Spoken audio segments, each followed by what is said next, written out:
So without further ado, let's keep this show going. Miss BRIT BARRON!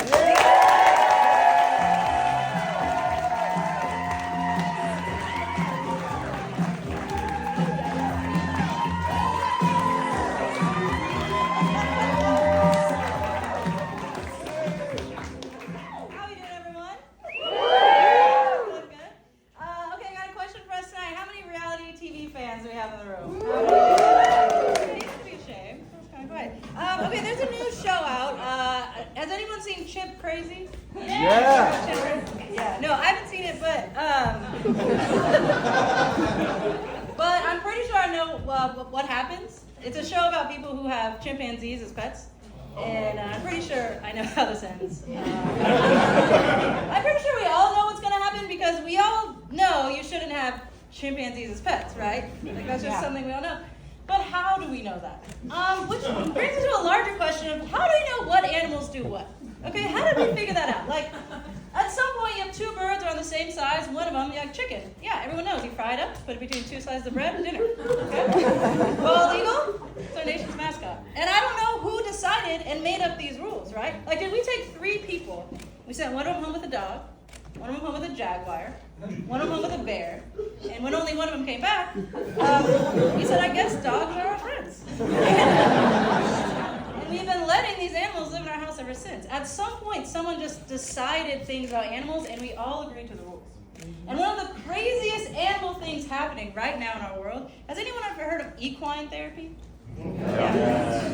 If you don't know, equine therapy is therapy, and the horse is the therapist. And this is a real thing.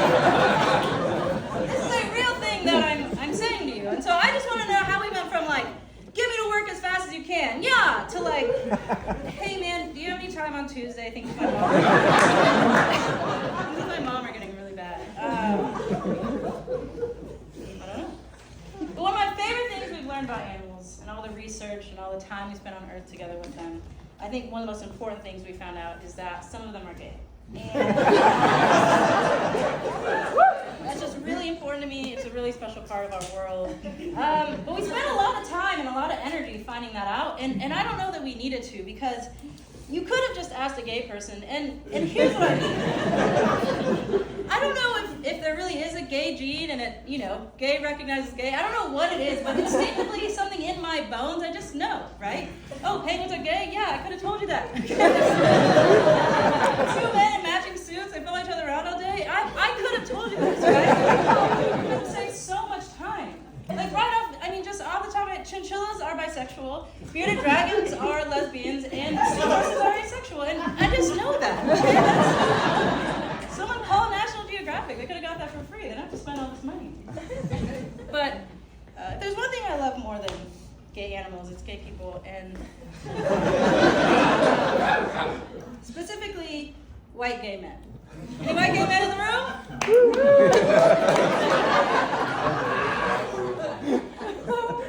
I love white gay men. I love it. White gay men, I don't know their whole origin story, but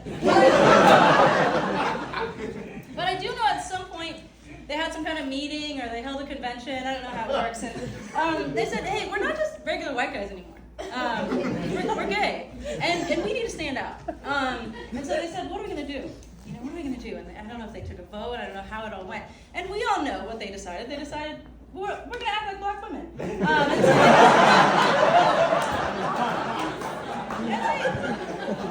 they did it, and that's what they do, okay? We know this. Like, if you see a white man, like, pretending to pat his weave while he checks at the club, you're like, okay.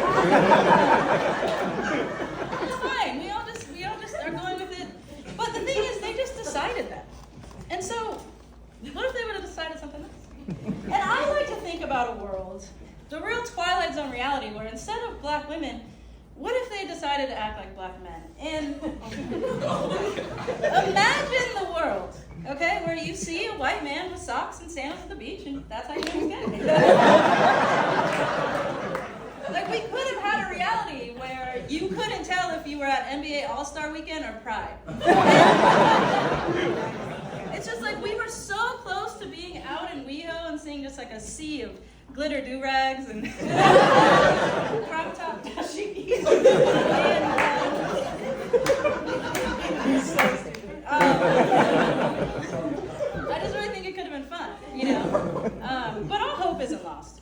hope really isn't lost because these young lesbians are really kind of taking that. But has anyone seen Billie Eilish recently? No, Billie Eilish looks like she's in a Freaky Friday situation with 2004 Nelly. It's actually head to toe. It's everything but the Band-Aid. And I really love that for her. I love that. But it's not just the gays. It's not just the gays. LA, we have a real cosplay culture about our fashion. Okay, we really do. And if you look around, LA, a lot of people look like they're cosplaying blue-collar jobs. I don't know if you've noticed. It's really hard to explain to people who aren't from LA what that means. But, I was with a friend who wasn't from LA, and we were in Silver Lake, and we saw a guy who was head-to-toe mechanic's outfit. Name on the shirt, auto body shop, grease stain on the pants, and I was like, just so you know, that's a yoga instructor. That's what they look like here. If you see someone in Highland Park with boots, spurs, Wranglers, buckle, bolo, cowboy hat, that's a barista. It's hard. It's really confusing to try to explain why my CPA looks like a French pastry chef, but it's just how we do things here. We have to keep people on their toes. But speaking of things that aren't confusing, we got an election coming up. Yeah. We all know what to do, right?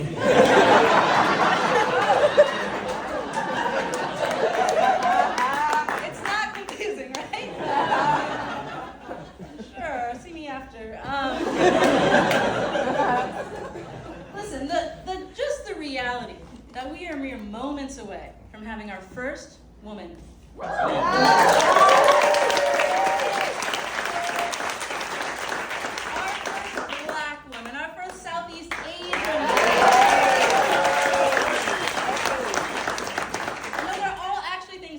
president.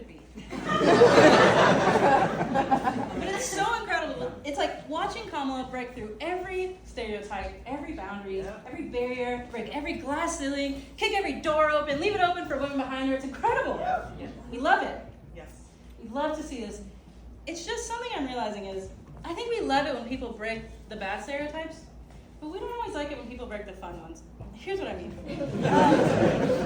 I'm a black person who can't dance, and no one is celebrating me.